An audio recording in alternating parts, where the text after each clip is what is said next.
Hello po mga kababayan, kamusta po kayong lahat? And once again, welcome back to another episode of Simply Talkies Vlog.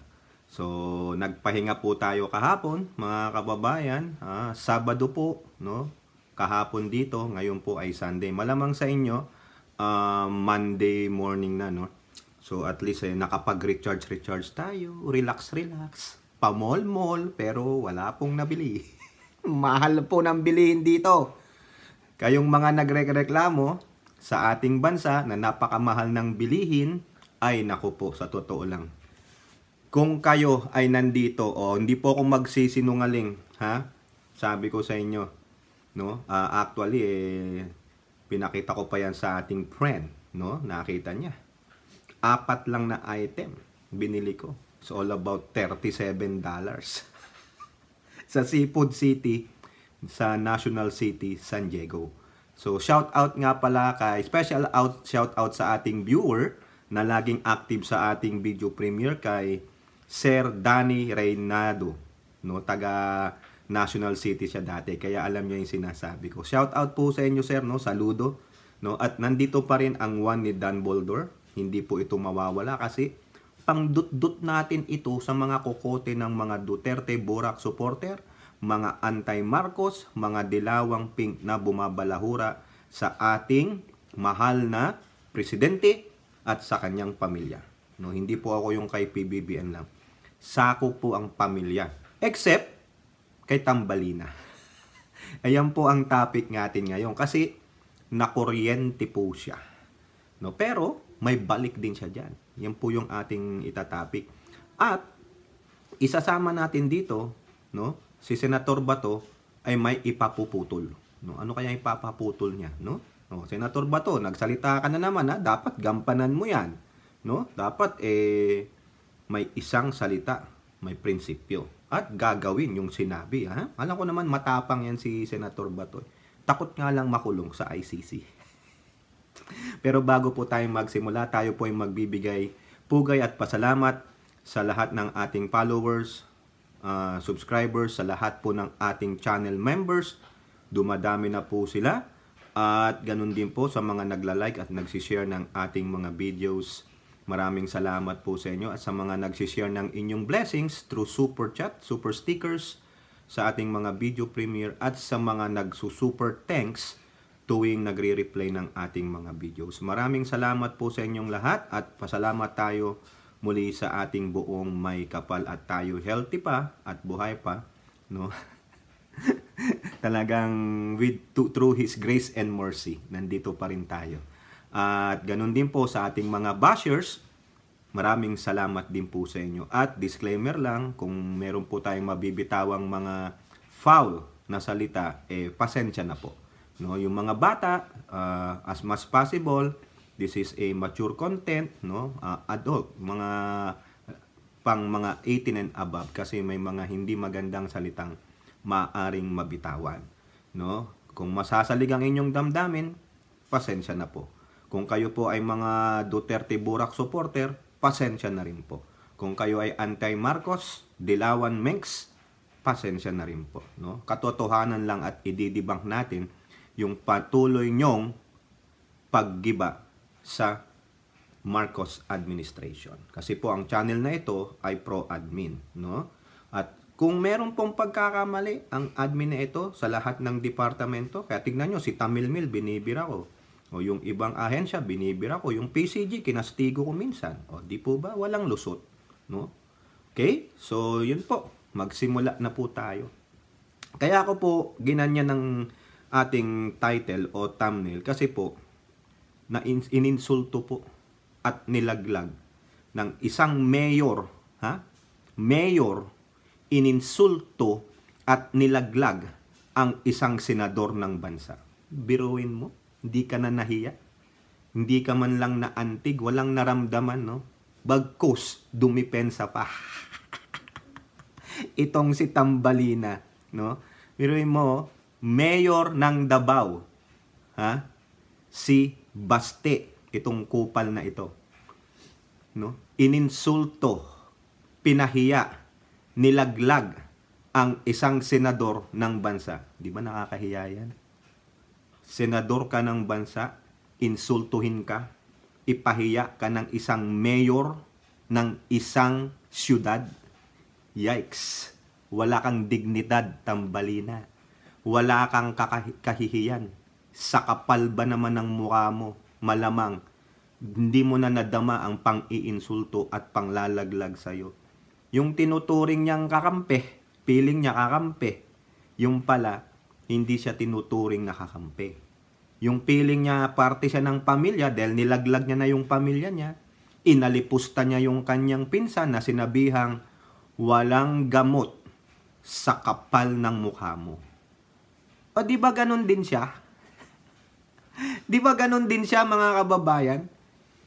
Ibalik natin sa kanya, i-boomerang natin sa kanya yung sinabi niya dahil dito sa nilabas na statement nung itong mayor na ito ng Davao City ay isa ding pang-iinsulto, panglalaglag, sampal sa makapal na muka ni Senadora Amy Tambalina, no?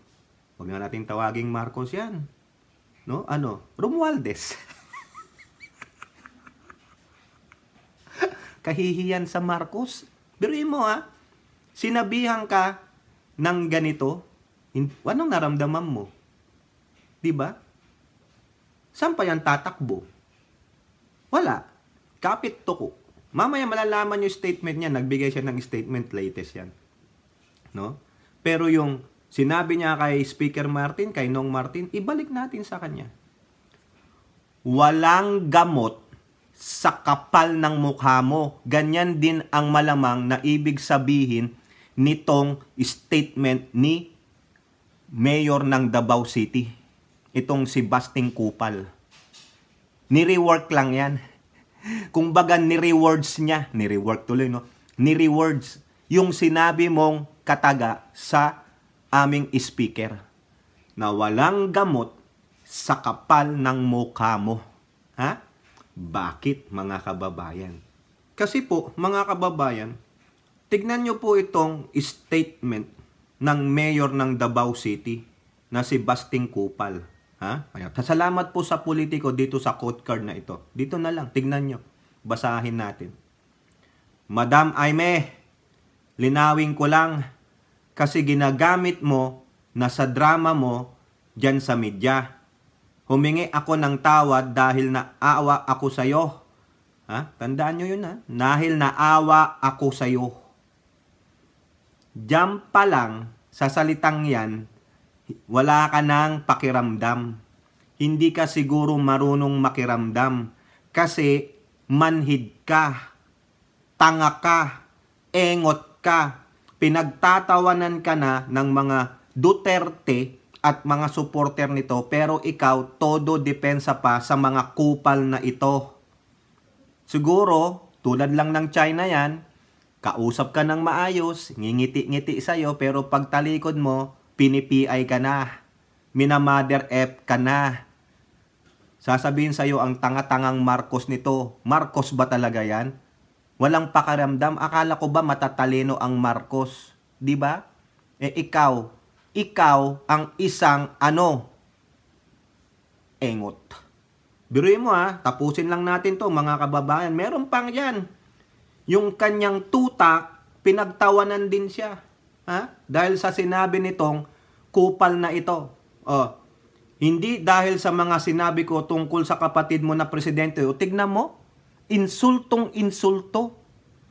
Yung sinabi mo sa dun sa interview ba yun? Yung tanong na ano ang reaction mo dun sa pang-iinsulto nito sa kapatid mo? 'Di ba? Ininsulto ng kapatid mo, sinabihan ka pa ng ganito, di double whammy insulto. Talagang iniinsulto ng pamilya nila ang pamilya mo. Pero ikaw, no? Para kang anong tawag dito? Yung nagpupumilit na isiksik ang sarili mo sa mga bastos na ito. 'Di ba? Walang good manners and right conduct ang mga ito. Piling nila sila ang Diyos sa Pilipinas. Piling nila sila ang may-ari ng Pilipinas. Ang tanong lang, Mga warlords ba yung Duterte dyan sa Davao? Tatanong lang ha. Nagtatanong lang. Sagutin nyo. Kasi kung umasta itong kupal na to sa kayong mga kapatid niya, ang yayabang. Di ba? Mga entitled biatch ang mga ito. Lumabas ang katotohanan na ito ay kupal talaga. No, hindi yan sa matapang na nagsalitang ganyan. Bastos si kupal. Ito yung parang yung sa pamilya may isang tao na pilit na isinisingit. No? Pilit na gustong makipamilya. Pero feeling niya, hindi pwede. Hindi ka namin kadugo. Hindi ka namin kaano-ano. At the same time, hindi ka Mindanawan. Doon ka sa Luzon. Bakit ka gustong magpumilit dito? Gusto mong angkinin ang pamilya namin? Hindi ka dito. Hindi ka katanggap-tanggap sa akin. Diba? Ganyan yan. Tingnan nyo yung mga magpapamilyang ganyan. Classic lang yan na mga itong mga to, merong yung pagtatanging galit, puot doon sa mga yung nagpupumilit tulad ni Tambalina. Di ba? Ano nyo, tinan nyo yung mga napapanood natin diyan ganyan kasi yung minsan yung mga napapanood nating mga show, yung mga show sa TV o sa movie, sometimes it's a mirror of the reality of what is going on or happening in our society. Ganyan yan itong si Basti. Para siyang ano yan, yung kami-kami lang, close-knit. Pag ikaw outsider, di ka pwede. Baka may motibo ka baka agawin mo yung happiness namin. Kami ngayon ang maapektuhan, kaya hindi ka pwede. Kaya tignan mo, hindi pala siya nag-sorry. Yung sinasabi ni Aimee na nag-sorry daw tong kupal na to sa kanya, sorry ng sorry. Yung pala, hindi nagso-sorry sa pang-iinsulto niya, sa sinabi niya sa ating mahal na presidente.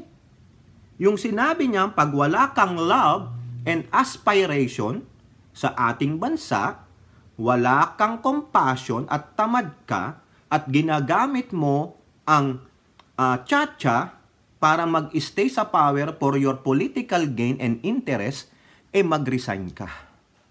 Di po ba? Ang tanong, lahat ba yun may katotohanan? Hindi man lang tinanong nitong kupal na atin niya na si Tambalina, ng ating Pangulo. Hindi man yan lang niya tinanong, itong sinasabi niyang bagets, binanggit niya yan, doon sa sagot niya, sa interview, no? Sabi niya, nakakaloka. Kasi yung bagets, naaano siya dahil ipakukulong daw yung kanyang tatay at ate sa ICC. Ipakukulong, Ipakukulong. Kita mo? Takot palang makulong ang tatay at ate. Kaya nagsasalita ng ganyan. Tapos sasabihan mo pa ng masamang presidente na ang tatay mo ang nagpalibing sa Apulacay. So what? Di hukayin ninyong mga Duterte. Si Apulacay, di ba? Hukayan ninyo. Wala namang pumipigil sa inyo. Ang tanong, kung papayagan kayo ng mga loyalista. Di ba? Nasaan na yung 32 million ninyo na ipinagyayabang ninyo? Yung mga nagrally doon sa Liwasang Bonifacio, nasaan? 32 million? Ginamitan ng calculus. Ang lumabas, less than 100. Baka mas marami pa yung mga amuyong saka yung mga nagbablog. Where is your 30 million mga mother freakers? Mga freaking idiot like this? Diba? Biruin mo si Tambalina. Tuwang-tuwa pa siya. Nakakaloka. Yan ang sinabi sa'yo. Ginagamit mo lang pala sila sa drama mo. Yan ang napansin sa'yo nitong kupal na mayor ng Davao City. Galit sa'yo. Lumabas ang katotohanan na hindi sila pabor sa ginagawa mo sa mga Duterte kasi feeling nila, yung tulad ng sinabi ko sa inyo, mga kababayan, dahil close-knit silang magkakapatid, feeling nito, inaagaw ni Tambalina ang pagmamahal ng ng tatay at ate. Kasi ito, pilit na isinisingit ang sarili niya doon sa Prime Minister ni Baal at kay Tamilmil. Kaya itong lalaki na ito, feeling niya, naaagawan siya ng atensyon, naaagawan siya ng pagmamahal. Kaya nagkaroon ng pagkakataon ito na gawin yon para mailabas lalo yung kanyang saloobin. O ayan, lumabas. Itigil mo na yung drama mo. Ginagamit mo sila sa drama mo sa media. Lumabas na po, napuno na ang salop ng kupal na ito. Humingi daw ng tawad sa'yo dahil naaawa siya sa'yo dahil kulang na lang sabihin, napakatanga mo, Senator Amy Marcos Duterte. Ha? Napakatanga mo, kaya siya naaawa sa'yo. Bakit? Minura na ang kapatid mo. Sinabihan niya pa ng masasakit na salita. Pinagre-resign. Pero nandiyan ka pa rin. Yon. Pero nandito ka pa rin. Wala ka bang pakiramdam? Hindi ka ba naaawa sa sarili mo? Na minura namin, binaboy namin ang kamag-anak mo, pero ikaw nandito, nakatawa ka pa. Kausap mo pa yung ate ko. Kinakausap mo pa ang tatay ko. Diba? Malamang, yan din ang sentimiento ng ibang kapatid at kamag-anak at kaalyado ng Prime Minister ni Baal. O ngayon, itong bunsong kupal na anak ni Prime Minister ni Baal ang naglakas ng loob. Hindi na nakapagtimpi. Kumbaga, kulang na lang sabihin dito, lumayas ka sa pamilya namin. Di ka namin kailangan. Wala kaming mahihita sa'yo. Bakit? Itinakwil ka na ng mga loyalista saka supporter Even yung kanyang aso na direktor, kung mapakinggan nyo yung nung sinabi niya, doon sa mga ibang nagbablog, napakinggan ko po. Oh, what's a despicable person. Pinagtawanan siya. Ininsulto din siya nung aso niyang direktor. Nakakahiya, pinipilit niya ang sarili niya. Sa mga tao palang pinaglalaroan lang siya. Kumbaga, she is in the palm of their hand. Iniisip nitong Sintambalina ay makukuha niya ang kalooban ng mga Dutertes. Hindi pala. No? Hindi. Kundi anong napala niya? Kabastusan, panlalait, pang-iinsulto at nilaglag ang tunay na saloobin ng isang Duterte. Mayor ng Davao City, ininsulto ang isang senador. Pero itong senador, tuwan-tuwa pa. Kasi nga nagpupumilit. Anong gusto niya sa Duterte? Anong nakikita niya sa Duterte? Ano? Ha? Mamaya sasabihin natin. Itong Bisaya na sinabi ni Kupal na mayor ay tinranslate po yan ng politiko. Ha? Ang sabi po ng politiko dito sa translation nila, tigilan mo ako sa paggamit sa mga jamming mo. Pinalampas kita minsan pero nag-iingay ka pa rin. O tignan mo. 'Di ba? Meron na pala talagang pagtatangi. Hindi po yung pagtatangi may kagustuhan. Pagtatangi na galit. Galit sa'yo. Ayan ang napala mo. Mabuti nga sa'yo yan. Sinampal ang baba mo, Tambalina. Pero, okay lang sa kanya. Kasi manhid Okay lang na patuloy silang insultuhin. Biruin mo, dinimpesahan mo na. Dinipensahan mo na. Kasi yung bagets, siyempre naaatubili siya dahil ipakukulong yung kanyang tatay at ate. Pero anong ibinalik? Pang-iinsulto, galit, nilaglag. O, di ba? Bakit? Kasi, kaya ganyan po yan. Eto po yan. Anong sabi ni Trillanes sa politiko? Trillanes throws shade at baste Duterte. Kabastusan runs in the family. Yan! Ha? May nagsasabi pa dyan, ha? Na yung talakitok na abogado ng mga Duterte sa ICC. Sabi niya, palitan daw si Speaker Martin ng isang statesman. You know, the word statesman, yung talagang mahusay sa mga yung makipag-deal bilang isang politiko. O, i-research lang natin kung anong ibig sabihin yung statesman na yan. Ha? Skilled, experienced, and respected political figure or leader. Ulitin natin. Skilled, experienced, and respected leader or figure. Sa politika. Sa palagay nyo, hindi skilled, hindi experienced, and respected si Speaker Martin? Bakit binibigyan pa siya ng suporta ng mga kapwa niya congressman bilang isang speaker? Kung hindi siya skilled, hindi siya experienced, and respected. Harry Roque, palitan? Gunggong. Sino ka para magsabing palitan si speaker? Eto, yung anak ng amo mo, statesman ba yan? Siya ang dapat palitan. Kasi sabi ni Trillanes, kabastusan runs in the family. Correct. Bastos ang tatay, di bastos din yung mga anak. Tulad nitong si Kupal Baste Duterte. Di ba? Tama, mali. Bastos Nagmumura in public, nagmumura sa prayer rally, minura ang Diyos, minura ang Santo Papa, minura lahat ang leader sa harap ng buong mundo. Yun ba ang statesman? Respected? Nire-respeto ba si Digong? Hindi.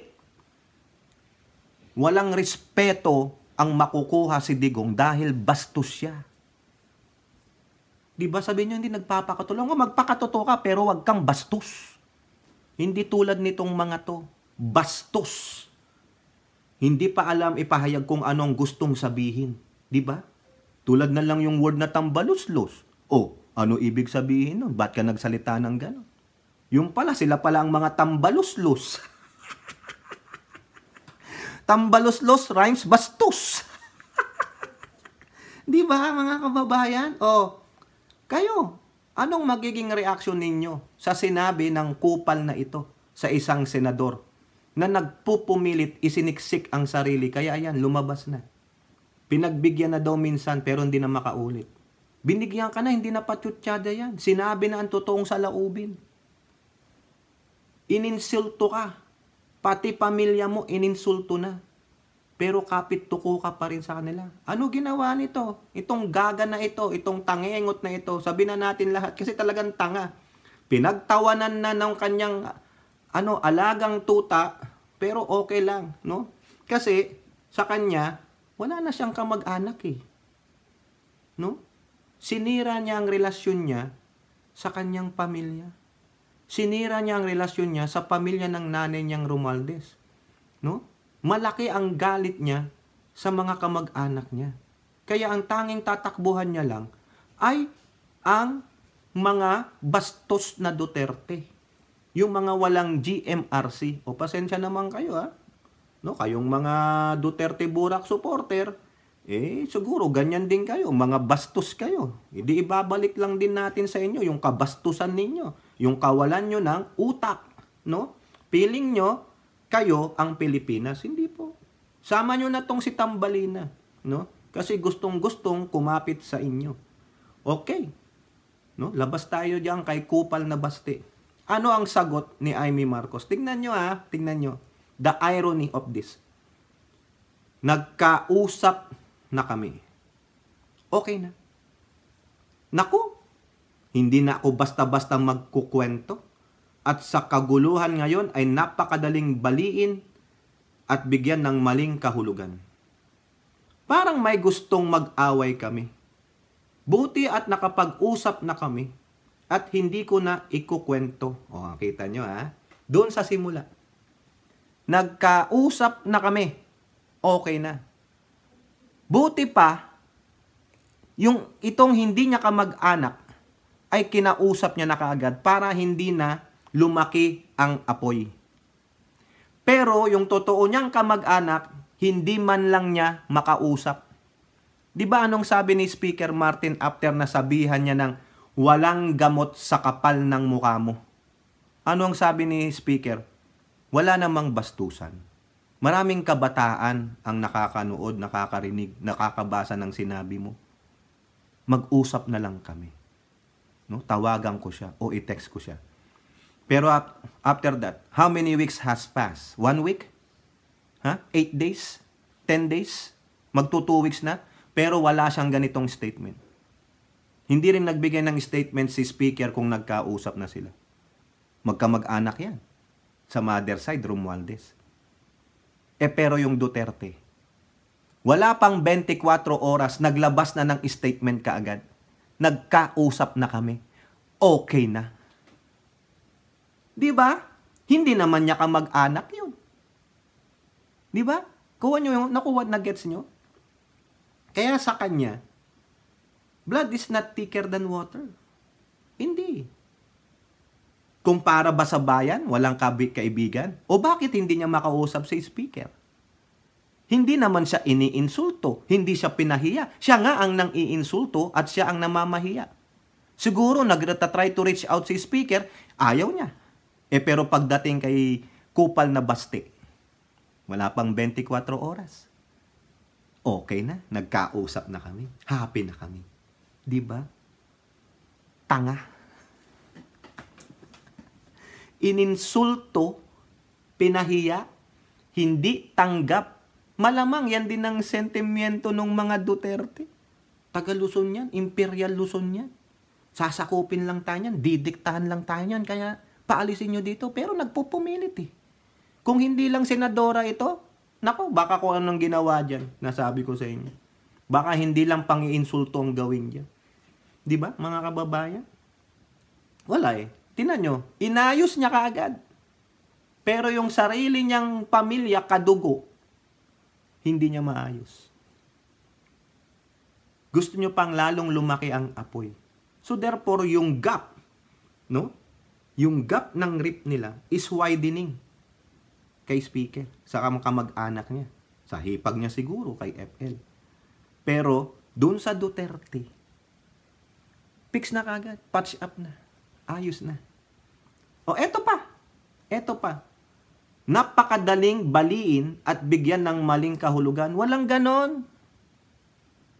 Walang nagbibigay ng maling kahulugan kasi direktang sinabi yan ng isang Duterte. Yan ang saloobin nila. Walang ibang kahulugan. Kung meron man, ikaw lang yung nag-i-insinuate tulad ng ginagawa mong investigasyon sa People's Initiative.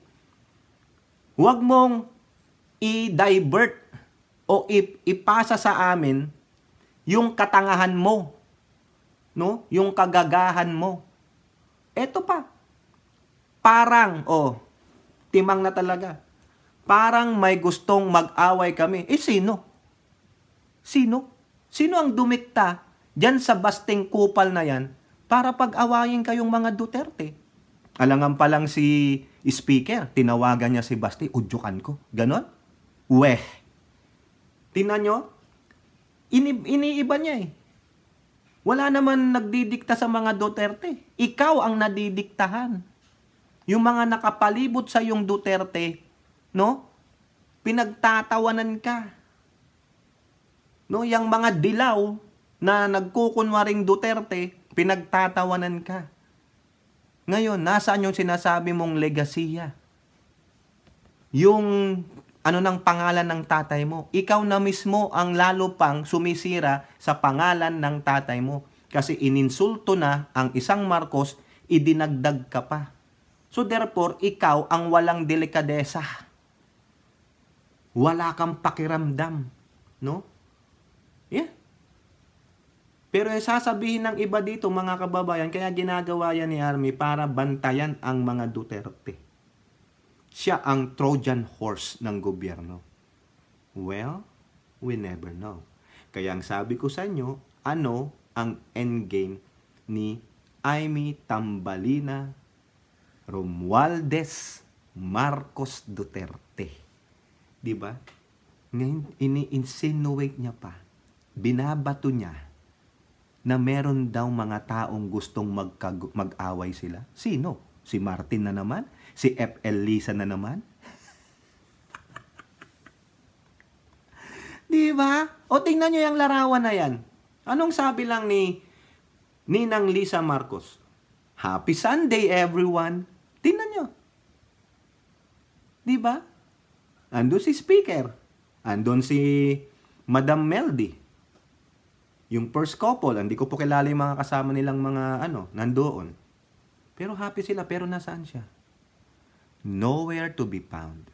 Kasi mas gusto niya pa sa mga Duterte na dakila sa kabastusan. Ininsulto na, nilaglag na, pinahiya ang kapatid at pati siya. Pero nandun pa rin siya. Hindi po yung tinatawag na loyalty yan. Hindi loyalty yan. Hawak siya sa liig ng mga Duterte. Nagpahawak siya. Kasi giniit niya ang sarili niya. Pustahan tayo. Pagdating ng panahon, lalaglag siya ng mga yan. Lalaglag yan. Ginagamit lang si Amy. Pareho po silang naggagamitan. Pero, tinabla siya nitong kupal na ito na pinagre-resign ng ating Pangulo. Baka hindi niya nakita yung ginawa ng Pangulo dyan sa Davao City. Yung Coastal Road. Diba? Nakakita po ako ng 2 article. No? Diyan, inaalagaan ng Pangulo ang Davao City. Pero itong kupal na ito, hindi niya nakita yon. Wala daw kung walang pagmamahal at aspiration. Dinibang na natin. Tamad ang Pangulo. Baka ikaw ang tamad. Di ba? Wala daw compassion. Wala daw, gusto daw mag-maintain sa power. Tanungin mo tatay mo din. Tapos ngayon, yung mga gagong mga supporter nila, nasaan daw ang Pangulo? Dahil binabaha ang Davao. Bakit? Kasalanan ba ng Pangulo bahain kayo? Bakit? Kailangan bang pumunta ka agad ang Pangulo dyan? Kaya nga merong mga disaster relief organization. May nga namamahala. Dedirektahan ng Pangulo yan. Ibig sabihin ba, kung yung Admiral of the Army, siya ang unang lulusob sa gera? Tanga ka. Kung baga sa larong chess, yung king, kaagad ang ipinorma mo. Bohobo ng mga supporter nitong mga to, no? Tatanga, hinahanap ang Pangulo dahil dyan daw sa baha sa Davao. Hanapin nyo muna yung leader ng mga taga Davao. Ina nyo. Labas nyo muna yung 51 billion na open books. Di ba? Hindi mo yan pera, pulong.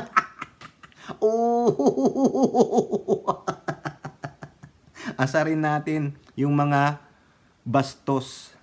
Ibalik natin sa kanila yan. Yung sinabi ni Amy. Senatora Amy Tambalina Romualdez Marcos Manotoc Duterte. Listen to me. Read my lips. Walang gamot sa katangahan mo. At wala ring gamot sa kabastusan ng mga Duterte. Ayan! Nagsalita kayo laban sa administrasyong ito, ibabalik natin sa inyo mga gunggong kayo. Pasensya naman, kaya sabi ko sa inyo kanina, kung may mababanggit tayong mga foul languages dito, pasensya naman po. Yun lang po yung ating saloobin. Ininsulto, nilaglag, pinahiya, isa ka pa namang senador. Nasaan ang kahihiyan mo? Wala eh. Kapal kasi ng baba mo. Pati yung asong ulol niyang director, pinagtawanan siya. Pero wala lang yan. I think she have a mission. Meron siyang mission. Martyr siya. Martyr. At the end, makikita natin kung ano yung mission ni Tambalina. Bakit siya pilit na para siyang alimango o crab dyan sa mga Duterte. Okay, eto naman, punta naman tayo kay Senator Bato. Pasensya na, mahabang mga vlog natin kasi napakasarap kayong kwentuhan. Di po ba?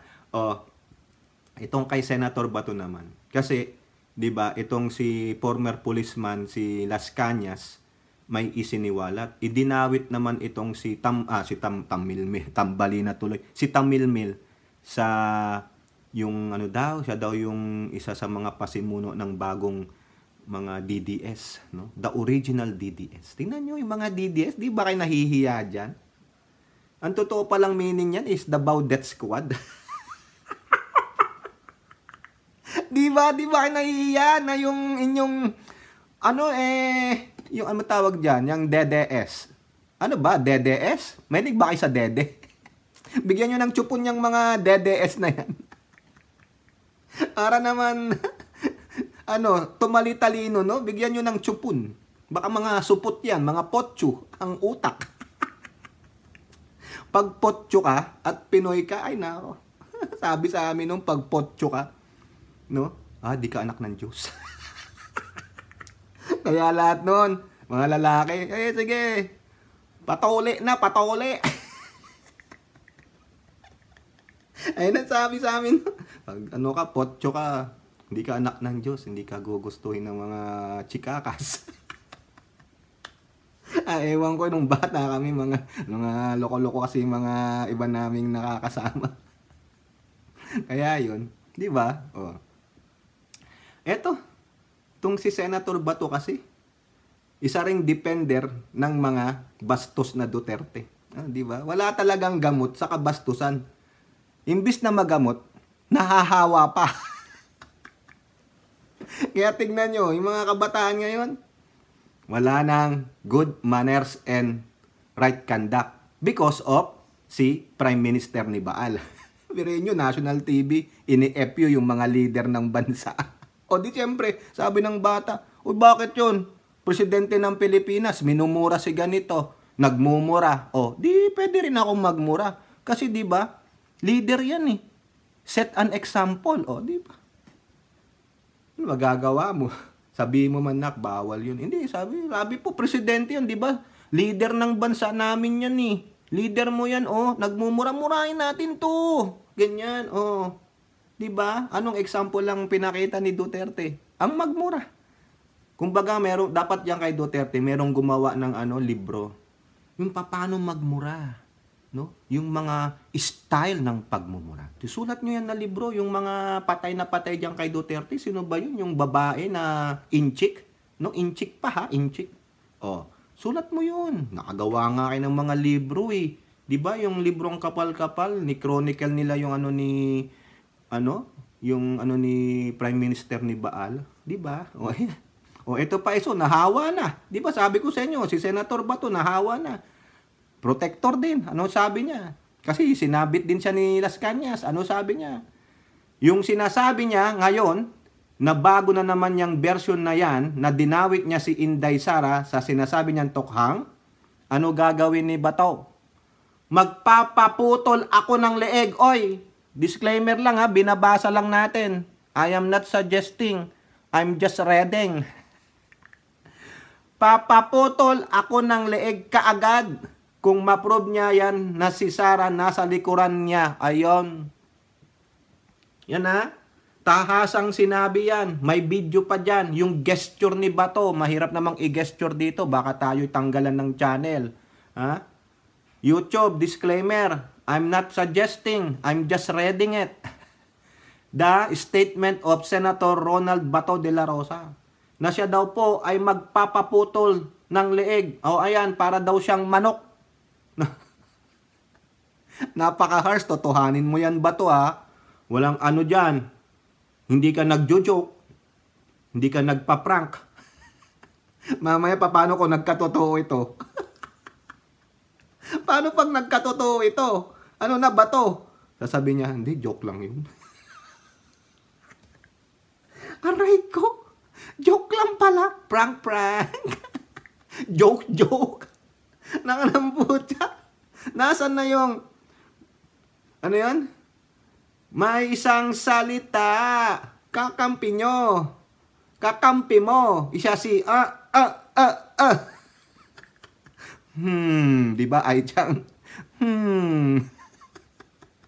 Sasabihin lang ni Ai-chan dito. Ano naman yung pinagsasabi mo ba to? Papaputol daw ng leg. Wag naman. Wag ka namang harsh na ganyan. Ikaw naman masyado kang triggered eh.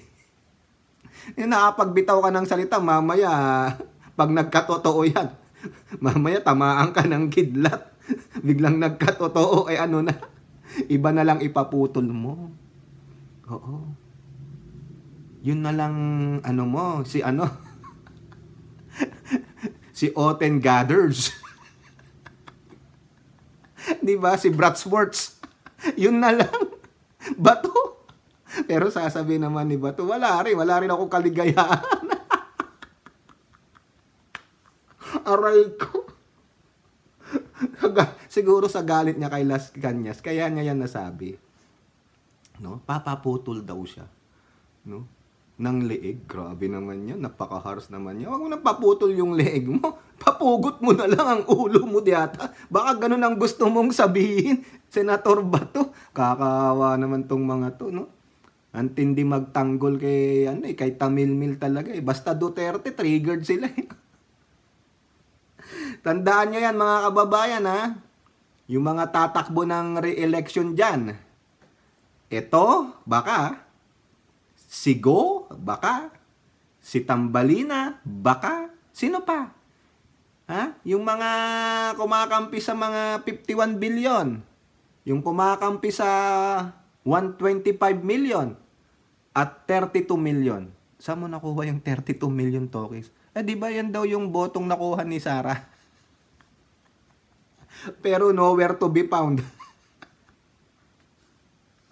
Naangkin nila eh.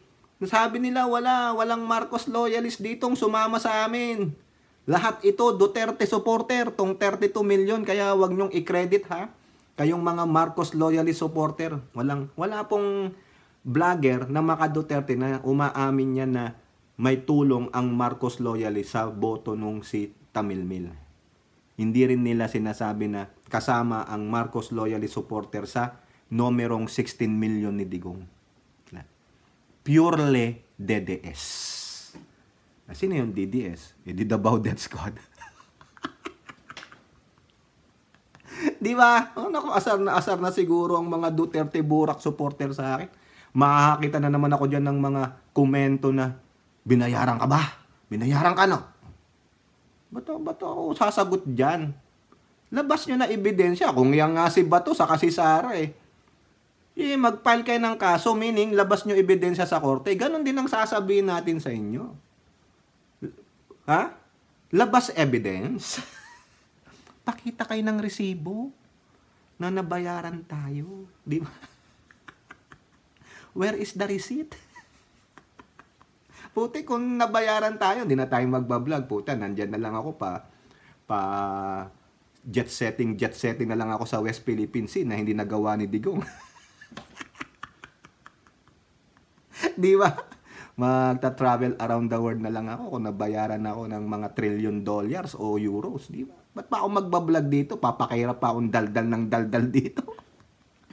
Di ba? Tapos kayo gusto nyo palabasin ko pa na totoong nabayaran ako, mga gunggong. Kung gusto nyo, mag-vlog din kayo. I-debunk nyo yung mga sinasabi naming mga pro-admin. No? Di ba? Kaya Bato, ako lang. Las Cañas. Kayo dyan, yung mga nasa likod mo, i-prove nyo. Ha?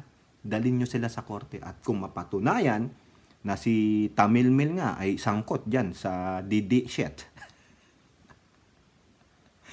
Yari si Bato. Okay. Hopefully, during that time, wala na siya sa Pinas.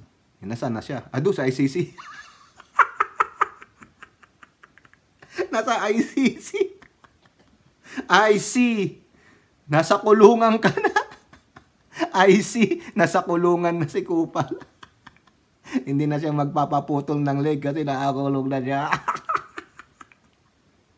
Di ba? Totohanin mo yan ha, Bato ha. Huwag ka rin dyan sinabi mong joke, prank.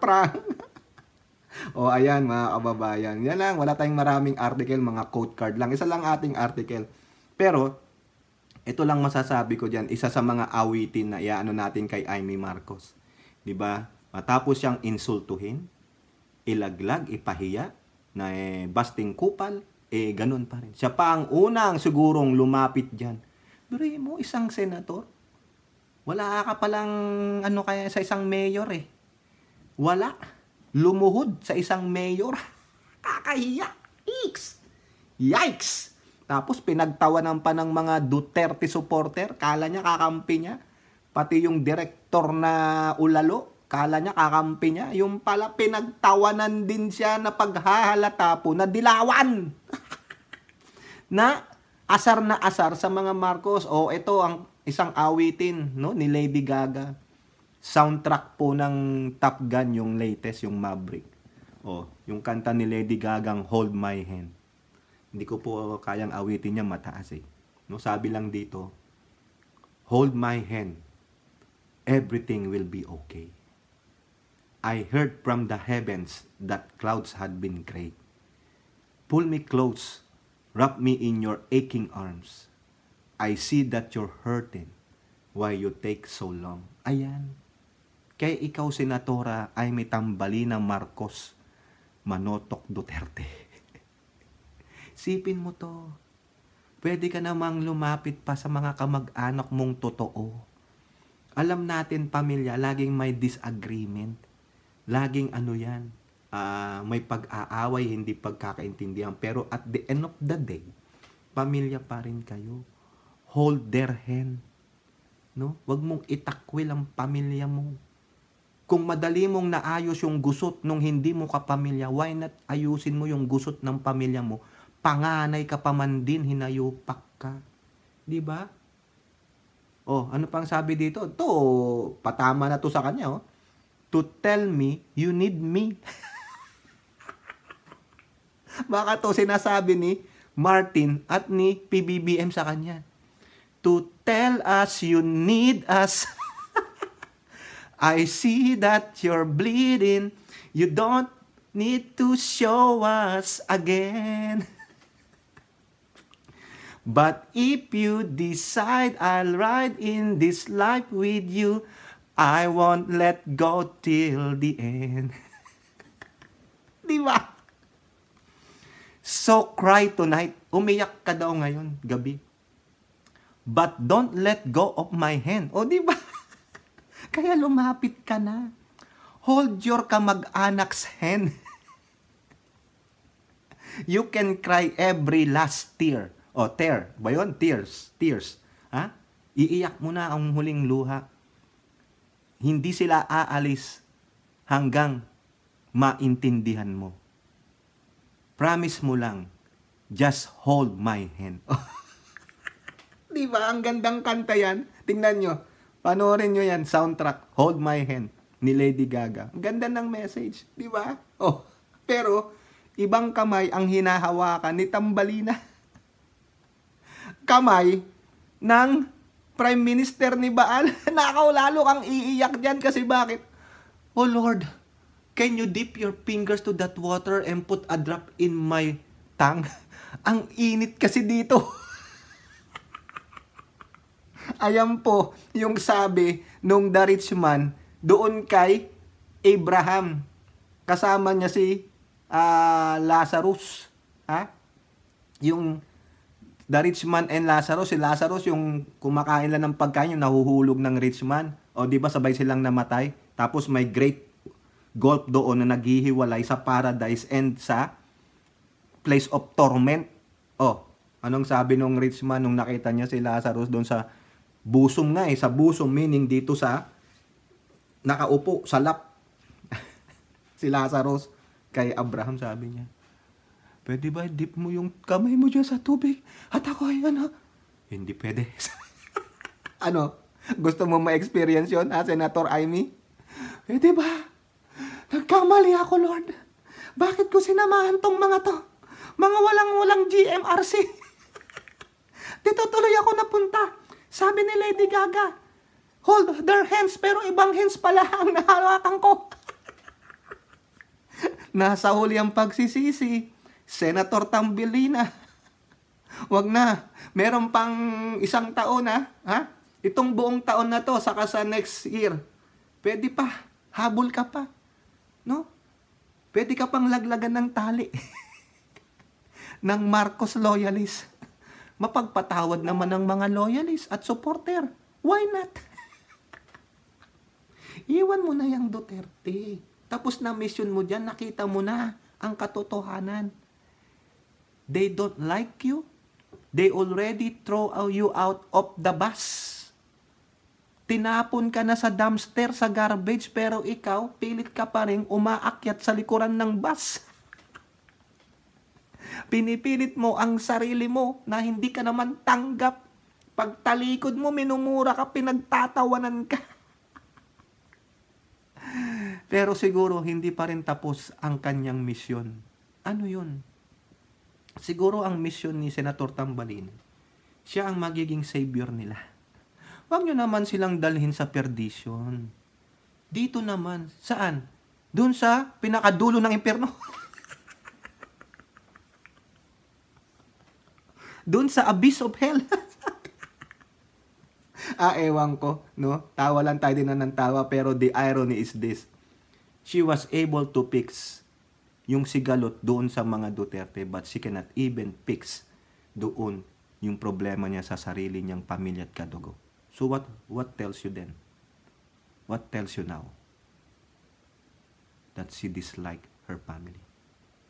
She doesn't like them. Siya ang black sheep sa pamilya na yan. Siya ang prodigal son.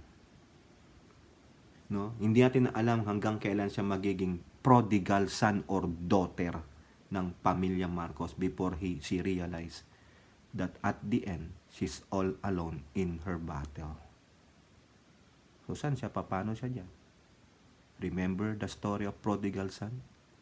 The father embraced his son. Welcome home. Senadora Amy, ganot din ang mga loyalista at supporter ng pamilya Marcos.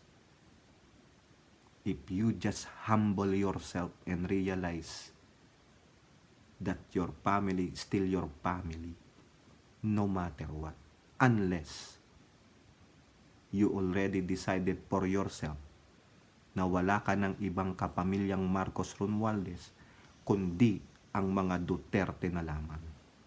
O yan po, mga kababayan. Ano po ang inyong masasabi dyan? Comment down below and don't forget to like and share. Hope to see you on the next videos. Bye-bye. God bless.